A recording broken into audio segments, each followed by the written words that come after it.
Sweden oo Tarxiileysa Qoys Sagaal Sano ku noolaa dalka. Halkani waa deersame iyo anigoo Ahmed Xasan.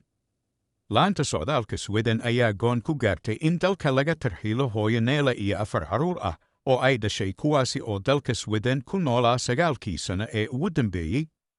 Sida ay go'aanka ku soo saartay bishan Agoosta ayaa lagu wadaa in hooyadan iyo 4teeda carruur oo asaal ahaan ka soo jeeda dalka Masar dib loogu celiyo waddankooda oo horay ugu noolaayeen. Neela ayaa sheegtay in ay dareemayso cadaadis xooggan oo ka haysta bulshada ay ka soo jeedo marka la eego dhaqan ahaan. Sida ay ugu warantay joornaalka Aftonbladet iyadoo jirta 20 sano jir ayaa la siiyey nin aysan rabin kadibna ay diiday waxaana intaasi kadib dareentay faquuq xooggan oo lagu sameeyey iyada iyo nin ay guursatay iyo cunug ay dhashay markaasi.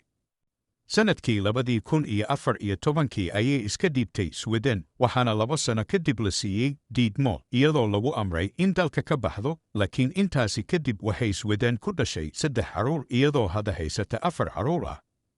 Go'aanka Neela ayaa mid aanan raacfaan laga qaadan karin.